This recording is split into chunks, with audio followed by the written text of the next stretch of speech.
नमस्कार दोस्तों, कर्मयोगी civil services में आपका हार्दिक स्वागत है। डेली के करंट अफेयर में आज देखते हैं। इससे पहले कि टॉपिक पे चलें दोस्तों, आप जो है रोज की पीडीएफ जो है यूट्यूब के डिस्क्रिप्शन बॉक्स से सीधे डाउनलोड कर सकते हैं। वहाँ पर हम लिंक देते हैं, वहाँ पर आप डाउनलोड कर लिया करिए।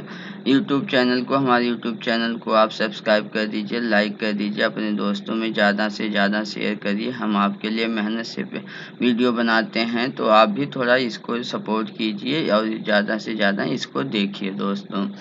बहुत अच्छा बेहतरीन हर दिन जो है इसमें सुधार कर रहे हैं, बेहतर से बेहतर ला रहे हैं। कंटेंट नंबर 1 का बेहतरीन कंटेंट देते हैं। साथ ही साथ अब जो है इसमें मैपिंग और इन्फोग्राफिक्स भी ऐड करते जाएंगे, जिससे आपको समझने में आसानी होगी। जो पीडीएफ हम बनाते हैं वो बहुत ही कंसाइज मटेरियल देते हैं, बहुत ही शॉर्ट में और बेहतरीन शब्दों का चयन करते हुए हिंदी में सबसे बेस्ट देने की कोशिश आपको करते हैं दोस्तों। आप मेहनत से पढ़ाई करिए, हम आपके लिए बेहतरी के लिए लगे हुए हैं। बस आप साथ दीजिए। अगर कोई भी आपको और भी ज़रूरत हो, आवश्यकता हो, तो आप तुरंत हमारे यहाँ पर आपको ईमेल आईडी भी दी गई है, कर्मयोगी सिविल सर्विसेज इंक्वायरी नाम से। उस पर आप जो है ईमेल कर सकते हैं। मोबाइल नंबर भी आपको है, व्हाट्सएप नंबर भी है, उससे भी सीधे संपर्क करके आपको जो कुछ भी चाहिए आप उससे संपर्क कर सकते हैं। आप यहाँ से मंगा सकते हैं। बस एक काम आपको करना है, आप मेहनत से बस पढ़ाई करते जाइए दोस्तों। तो चलिए अब आगे शुरू करते हैं। आरबीआई द्वारा खुदरा प्रत्यक्ष योजना का आरंभ। यह क्या है? अभी आरबीआई ने खुदरा प्रत्यक्ष योजना मतलब रिटेल डायरेक्ट स्कीम को शुरू किया है। ये योजना क्या है? इस योजना के तहत जो खुदरा निवेशक हैं वह भारतीय रिजर्व बैंक में सीधे जो है खुदरा प्रत्यक्ष गिल्ट खाते खोल सकते हैं। अब मुद्दा आता है कि एक खुदरा प्रत्यक्ष गिल्ट खाता क्या है ना, कि जिसको वो खोल सकते हैं। तो इसमें यह जो है यह एक सिंपल सी खाता ही होता है, जैसे कि अन्य खाता होते हैं उसी तरह के यह भी जो है खाता होता है। बशर्ते अंतर ये होता है कि अन्य खातों में आप जो है पैसे की जमा और निकासी करते हैं, जबकि इस गिल्ट खाते में आप जो है ट्रेजरी बिल या सरकारी जो भी प्रतिभूति होती है उसको जमा करते हैं या निकालते हैं। अर्थात इसको ये भी कह सकते हैं कि यह सरकारी प्रतिभूतियों को रखने के लिए खाता होता है। तो यह इसके तहत जो है खुदरा प्रत्यक्ष गिल्ट खाता खोला जा सकता है, किसमें? आरबीआई में। ठीक है, ये हो गया। अब इसका संचालन या क्रियाविधि कैसे करेगी? इसके तहत एक समर्पित पोर्टल शुरू किया गया है। उस पोर्टल के माध्यम से जो भी पंजीकृत उपयोगकर्ता होंगे वह उपयोगकर्ता जो है प्राथमिक निर्गमन मतलब प्राथमिक जो बिल हैं या तो निगोशिएटेड मतलब कि जो सेकेंडरी भी बोलते हैं या द्वितीयक भी बोलते हैं इसको, या जिसको अन्य भाषा में negotiated dealing system order matching system बोलते हैं, इसके लिए जो है खोल सकते हैं। किसके माध्यम से? पोर्टल के माध्यम से। यह negotiated dealing system order matching क्या होती है? यह एक ऐसी व्यवस्था है जो द्वितीयक बाजार में सरकारी प्रतिभूतियों को बेचने के समय जो ऑर्डर मिलता है इलेक्ट्रॉनिक, उसी को negotiated dealing system order matching system बोलते हैं। अब ये समझ लेते हैं प्राथमिक निर्गमन क्या है, उसके बाद द्वितीयक क्या होती है बाजार, है ना। मान लीजिए ये भी आपको बता दें कि ये बिल क्या होती है ना, ट्रेजरी बिल्स है। उसके बाद ये गिल्ट क्या होते हैं। इसका मतलब ये हुआ कि सरकार क्या करती है, जब उसको पैसे की ज़रूरत होती है तो सरकार एक जो है प्रमाण पत्र लिख करके आपको दे देती है, मतलब कि ऐसे लोगों को बेचती है कि उसको लिखा होता है कि इसको जो है धारक को, जैसे पैसे में लिखा होता है ना कि धारक को हम 10 रुपये देने का वचन देता हूँ, तो ऐसे ही उस पर लिखा होता है कि हम 100 रुपये दे रहे हैं ना। अब जो है आप उसको 100 रुपये दे करके खरीद लेंगे। बशर्ते याद रखिएगा वो 100 रुपये की होती है, लेकिन जब आप खरीदते हैं तो 100 रुपये की नहीं मिलती, वो 80 रुपये की मिलती है। एक एग्जाम्पल हम दे रहे हैं, 80 रुपये या 85 रुपये कम पे मिलती है। लेकिन जब आप उसको भुनाते हैं, मतलब जब उसको वापस करके आप पैसे लेते हैं, तो आपको 100 का 100 रुपये मिलता है। इस तरह प्रॉफिट होता है, तो इसको बिल सिस्टम बोलते हैं। तो अब जब आप सरकार से पहली बार खरीदते हैं तो उसको क्या बोलते हैं? प्राथमिक बोलते हैं। लेकिन मान लीजिए अब आप आपको पता चला आपने ऐसे बिल 100 खरीदा, 1000 का 10 खरीद लिए, तो 10 खरीद के पड़े हुए हैं। अब आपको बीच में पैसे की जरूरत पड़ गई और सरकार का समय निर्धारित की हुई है कि भाई अब इसको जो है साल भर बाद लेगी, आपको 4 महीने बाद जरूरत पड़ गई, तो आप क्या करेंगे? तब आप अपने दोस्त को किसी से बोलेंगे भाई हमने 80 रुपए की खरीदा हुआ है, आप क्या करो इसको खरीदोगे? तो अगला बंदा बोलेगा हम 80 का तो नहीं खरीदेंगे। तो ये है, तो अगला बंदा क्या करेगा? अगर हाँ तो 85 रुपए खरीद लिया तो आपको भी फायदा होगा, अगले बंदे को भी फायदा हो गया, चलो उसको 15 रुपए का प्रॉफिट हो जाएगा जब भजाएगा, है ना? तो इस प्रकार से वो इस व्यवस्था को सेकेंडरी बोलते हैं या द्वितीयक बोलते हैं। तो वही द्वितीयक बाजार में इस प्रकार वो बाजार में भी बेचना या ऐसे किसी व्यक्ति को बेचना, इस व्यवस्था को द्वितीयक बाजार बोलते हैं। इसको इलेक्ट्रॉनिक आर्डर मिलने की व्यवस्था को क्या बोलते हैं? Negotiated dealing system, order matching system बोलते हैं, ठीक है। अब इसके लिए यह जो खाता खोला जाएगा रिटेल डायरेक्ट गिल्ट खाता जिसको है, ये खाता के लिए कोई शुल्क नहीं लिया जाएगा। इसका उद्देश्य क्या है? इस योजना को लागू करने इस योजना को लागू करने का मुख्य उद्देश्य ये है कि जो भी खुदरा निवेशक हैं उनकी जो है बाजार में आसानी से पहुंच हो सके, उनकी पहुंच में सुधार किया जा सके। इस योजना का महत्व क्या है? इस योजना का महत्व ये है कि जितनी भी सरकारी प्रतिभूतियां होती हैं या जिसको G-Sec या गवर्नमेंट सिक्योरिटीज बोलते हैं, उसमें निवेश करने के लिए यह वन स्टॉप समाधान, ठीक है ना, सिंगल विंडो सॉल्यूशन के रूप में काम करेगी, है ना? इस प्रकार से उसके बाद इसमें जो निवेश प्रकार हैं, अन्य प्रकार के भी निवेश होते हैं, जैसे ट्रेजरी बिल, दिनांकित प्रतिभूतियां, सॉवरेन गोल्ड बॉन्ड, राज्य विकास ऋण, ये सब क्या होते हैं? ये सब भी सरकार के गिल्ट होते हैं। अच्छा, एक चीज और है, गिल्ट खाता है। तो गिल्ट क्या है? गिल्ट का मतलब एक ऐसा व्यवस्था हो गई जो आपका नुकसान नहीं होगा। मतलब कि अगर आप मान लीजिए 100 रुपए हम आपको दे रहे हैं एक पत्र पे लिख करके, भाई आप 100 रुपए का है, आज 80 रुपए का ले लीजिए, तो आप साल भर बाद हम 100 रुपए को वापस कर देंगे, आप हमको लाएंगे तो। लेकिन आप सोचेंगे क्या विश्वास है अगले साल भर बाद जाए तो वो बंदा बोले कि पैसा ही नहीं है। हम ये भी तो बोल सकते हैं भाई अभी नहीं पैसा, 6 महीने बाद आओ, 3 महीने बाद आओ। तो ये सिक्योरिटी नहीं हो सके, हम फरार भी हो जाए, तो ऐसे भी होती है। लेकिन गिल्ट का मतलब ये हुआ कि इसमें सिक्योरिटी मतलब कि एक तरह से क्या है, सरकार की ओर से सरकार तो नहीं भाग सकती, वो तो फ्रॉड नहीं हो सकती ना, उसके लिए सारी व्यवस्था है। इस तरह की व्यवस्था को गिल्ट बोलते हैं। गिल्ट मतलब क्या होगा? पूरी पूरी सिक्योरिटी मिली हुई है। खुदरा निवेशक क्या होते हैं? खुदरा निवेशक ऐसे निवेशक होते हैं, निवेशक नहीं, वह एक तरह से दुकानदार होते हैं या एक मीडिएटर्स होते हैं जो क्रय विक्रय करते हैं। वो क्या करते हैं? क्रय विक्रय किन चीजों का करते हैं? वह इक्विटी शेयर का, कमोडिटी कॉन्ट्रैक्ट्स का, म्यूचुअल फंड का, एक्सचेंज ट्रेडेड फंड इत्यादि का वो क्या करते हैं? क्रय विक्रय करने वाले व्यक्ति या फर्मों को ही खुदरा निवेशक कहा जाता है।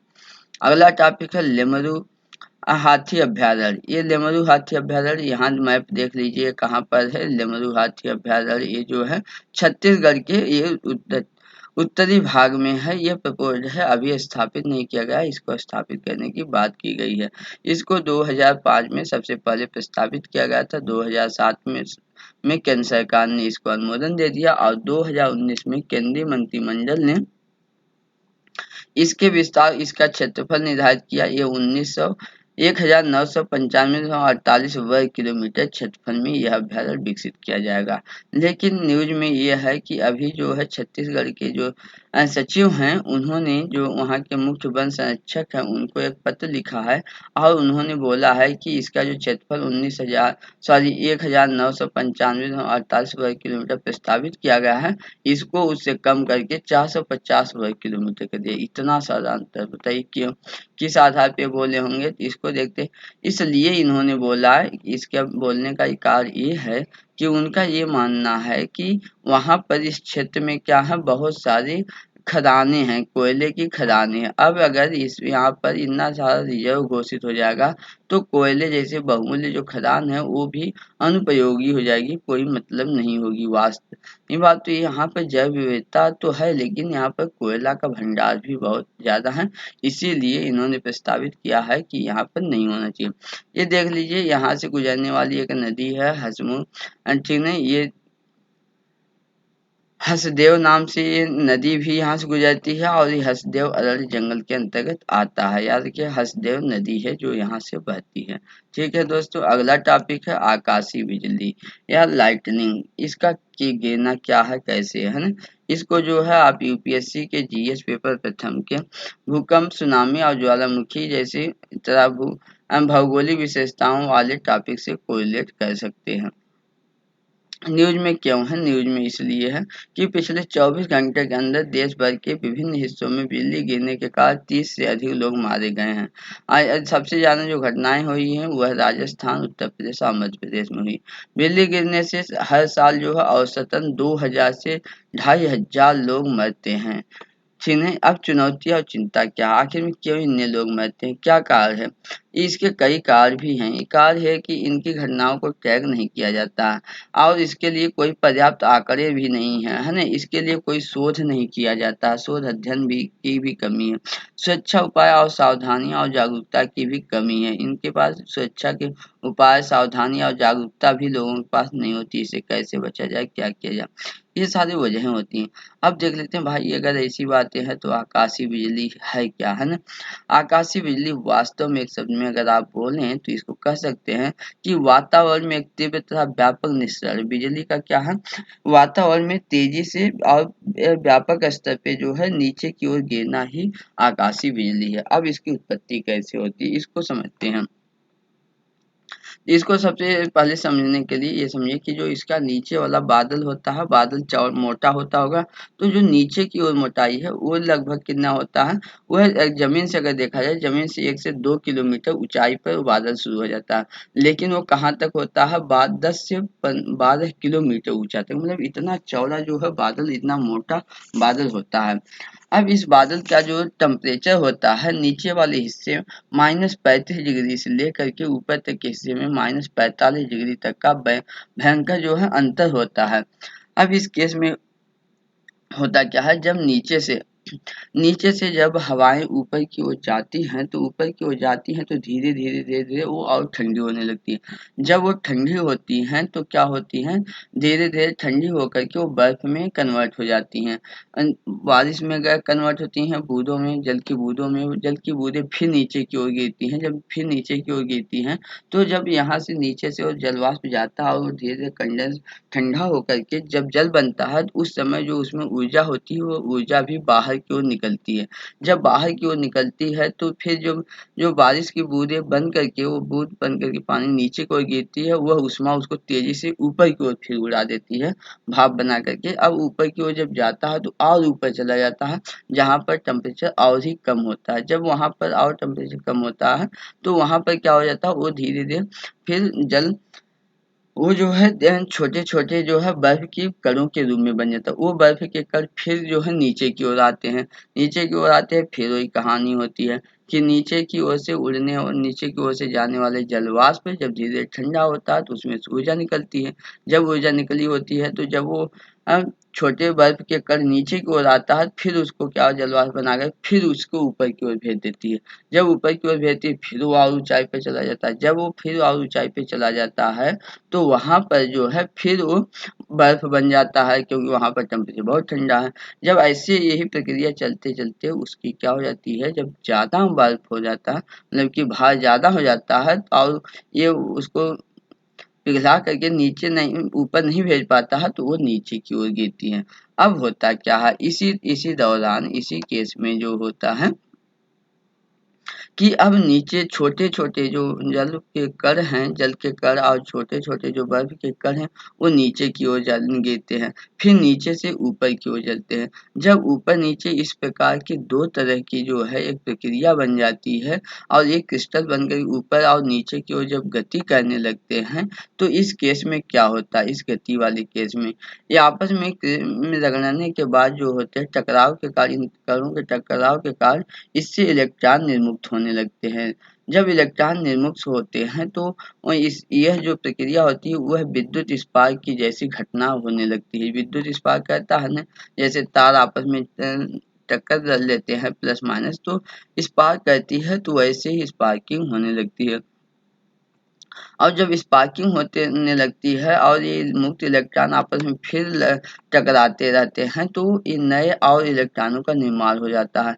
इस प्रकार से एक ऐसे चैन रिएक्शन का आरंभ होता है जो विस्तार ही अपना रूप लेकर चला जाता है।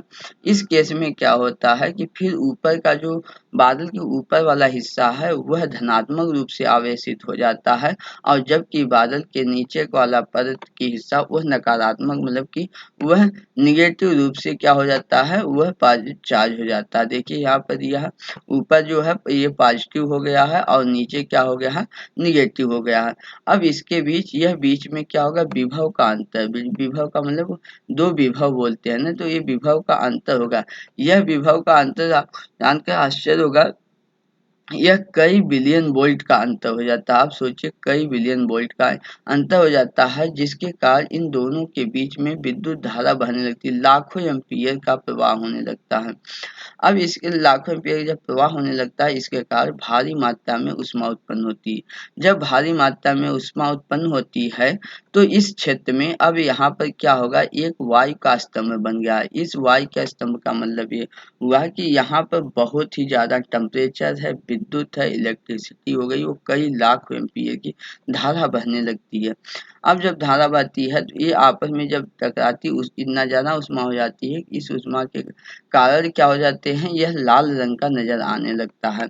और जब इसी के दौरान यह वायु जब विस्तारित होती है तो इसमें से प्रकाशित तरंग जिसको शॉक वेव बोलते हैं इनकी उत्पन्न होती है और यह शॉक वेव क्या होती है आपस में गड़गड़ाहट की आवाज कहते हैं।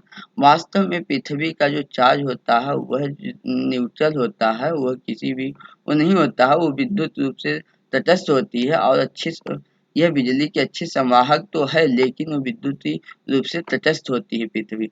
लेकिन इनके बालों की लेकिन यह इसके निचले वाले भाग किसी वजह से ये क्या होता है धनात्मक रूप से आवेशित हो जाते हैं।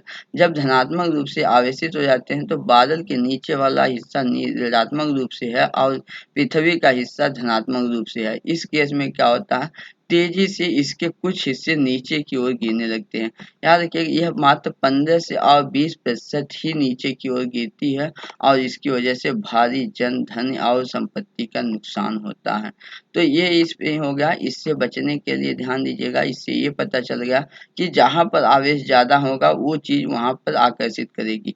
इसलिए कभी भी जब बिजली की चमक हो या ऐसी केस हो तो उससे बचने के लिए जहाँ पर लोहे की सामान रखी हो ऐसी वहाँ पर नहीं आपको रहना चाहिए। छाता लिए हों तो छाता बच जाना चाहिए। अगर आप पेड़ है तो पेड़ के पास कतई नहीं जाना चाहिए, पेड़ों से दूर मैदान में होना चाहिए। अपने आप को समेट कर रख लीजिए जिसकी वजह से अगर ऐसा करेंगे तो जो चार्ज है आपके जो आवेशित आप हैं या पेड़ है वो आवेशित रहेंगे।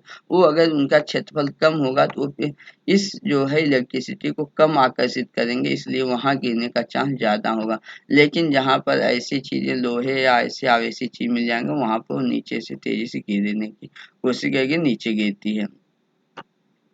अगला टॉपिक देखते हैं दोस्तों। अगला टॉपिक है फ्लेक्स फ्यूल वाहन के लिए नया दिशा निर्देश। सरकार जो है इस प्रकार के लिए मतलब कि दिशा निर्देश जारी करने का प्रस्ताव की है कि वह अक्टूबर में जो है फ्लेक्सिबल फ्यूल जो व्हीकल्स होते हैं उनके लिए एक दिशा निर्देश लेकर के आएगी। तो अब ये जान लेते हैं फ्लेक्स फ्यूल या इसी को फ्लेक्स का पूरा नाम है फ्लेक्सिबल फ्यूल व्हीकल्स।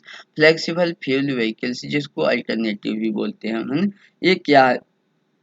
फ्लेक्सिबल का वास्तविक अर्थ होता है लचीला। लचीला फ्यूल क्या होता है? लचीला मतलब कि जिसमें कई भी यूज किया जाए। मान लीजिए कोई गाड़ी है जो पेट्रोल से भी चलती है, डीजल से भी चलती है, इसका मतलब वो फ्लेक्सिबल है। आप किसी से यूज कर लीजिए या तो दोनों में से दो किसी से कर लीजिए या दोनों को मिक्स करके ऐसे तरह के बोलते हैं।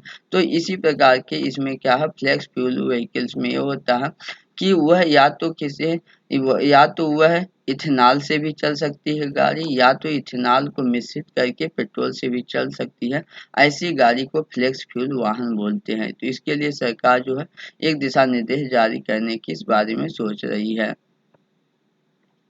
ठीक है। अब इसके लिए क्या है अभी तक ऐसी जो है कोई दिशा निर्देश नहीं है, लेकिन बहुत सारे लोग इस तरह से करते हैं कि वो पेट्रोल से भी गाड़ी चल सके और सीएनजी से भी चल सके। इस तरह की बनावट मतलब कि सुधार करते हैं लोग, मॉडिफाई कर लेते हैं, या किसी एक से चल सके या दोनों से चल सके, ऐसे इंजन व्यवस्था कर देते हैं कि कहीं बीच में दिक्कत न हो। अक्सर लोग आज के दिन में ऐसा करते हैं। तो इसके लिए इंजन की बनावट और वाहन में आवश्यक संशोधन या परिवर्तन करना पड़ता है, तब ये चीजें संभव है ना। ये चीज होगा।